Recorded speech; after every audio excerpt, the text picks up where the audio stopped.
A reporter for the EVSC Community Link. I think I can speak for most of our viewers when I say that the Evansville Police Department does a great job in serving and protecting our community.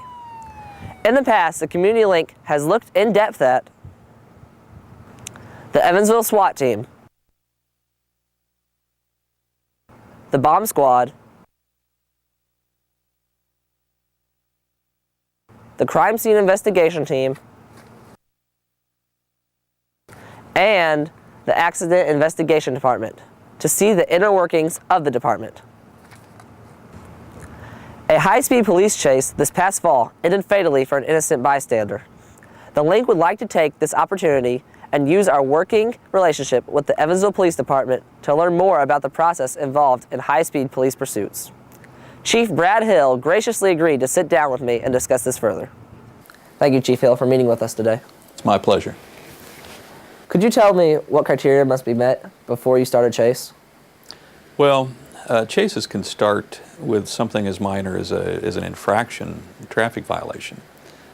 Basically, an officer tries to pull somebody over with his lights and or siren, and if that person chooses not to pull over and goes ahead and takes off, well, that could be the start of a pursuit. So when an offender takes off at high speeds, how do you know whether to engage in the chase or not? Well, I think in most all of those cases, the officer is going to engage in a pursuit. The officer then notifies the dispatch operator that I am starting a pursuit, gives a description of the vehicle, gives the location that he's going, the direction he's going. And then on the Evansville Police Department, as part of our standard policy, is a supervisor in patrol is to monitor that pursuit through the radio while the officer is calling it off. And the supervisor makes the decision whether or not to continue that pursuit or to terminate that pursuit. What criteria would the supervisor use to decide whether to terminate the chase or not? Well, there's lots of different things that he looks at and tries to take it all into consideration, such as what's the pursuit for? Is it for a traffic offense or is it for a bank robbery? Makes a difference. What's the weather conditions like? Is it icy? Is it wet? Is this proceeding through a school zone during the day when there's kids present? The presence of children, you know, the danger that could be caused by the amount of traffic that's going on at the time. There's lots of different things. Time of day. So the supervisor is trying to look at all those things, and the nice thing about the supervisor being away from the pursuit. Sometimes when an officer is involved in a pursuit, the adrenaline gets going, and so it's good to have somebody who's not involved, who can be more objective, making that decision and trying to consider all of the factors to go into that. Is there a limit to how far you can chase an offender? Well, one of the things that is a primary consideration is whether or not you can continue to stay in radio contact with your dispatch. Once you get to a point where you're out of radio contact, then you generally are going to have to terminate the pursuit. We can go into surrounding jurisdictions. There are different laws that control different states. In Illinois, basically, as an Indiana law enforcement officer, we can go over into Illinois, make an arrest there as a law enforcement officer. In Kentucky, when we pursue somebody over into Kentucky, we technically become like a citizen there. If a citizen could make an arrest, we could make an arrest. So we really need to have the assistance of Kentucky authorities when we go over to Kentucky.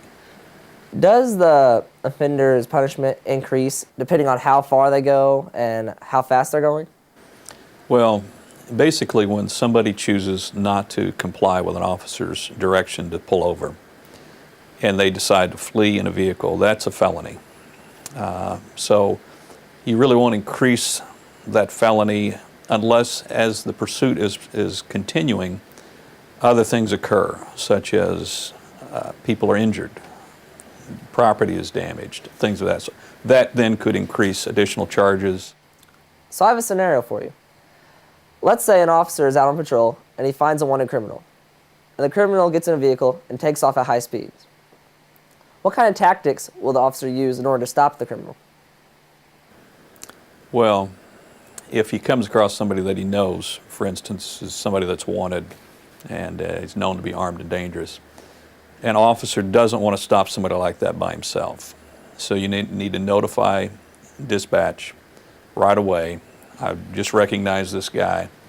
The officer would not attempt to stop him until his backup arrived, when he knows that. Now, in most cases, an officer's stopping somebody for unknown reasons, or he doesn't know who he's got a lot of times. So he will go ahead and stop him with just a single car. But if you know you've got a bad guy, and you know that he's wanted, and you know he needs to be stopped, you notify dispatch, you let other officers know where you are, the direction he's going, the description of his vehicle, who this bad guy is, and you get confirmation from dispatch that, in fact, for instance, he is still wanted and there is an arrest warrant for him. Then you wait till you get your backup in place, and then you attempt to make the car stop. But you try to get him out of his comfort zone and get him under control. That's assuming that he would comply with your orders. Let's say that he doesn't stop. What happens then? Well, in that case, then the pursuit would begin. As in any other pursuit, the supervisor would be monitoring the pursuit, a supervisor that's not involved in it. We've got other things that we can use to try to help to terminate the pursuit safely. Stop sticks can be used at different intersections that are thrown out into the roadway to try to deflate the suspect's tires. Sometimes the suspect will see them and try to avoid them.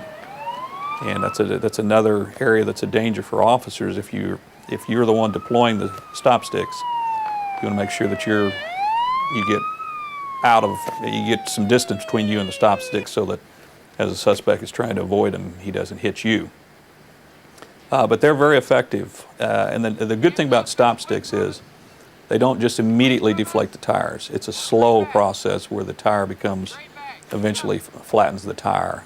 And it's not like a dangerous blowout where you lose control of the tire, but it slowly deflates the tire to the point where the pursuit, if he continues, he's going to continue on rims, and he's not going to be going near the speeds that he was with fully inflated tires. So they're pretty effective.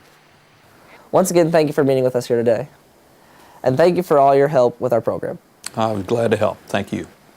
For the EVSC Community Link, I'm Jonathan Klaus.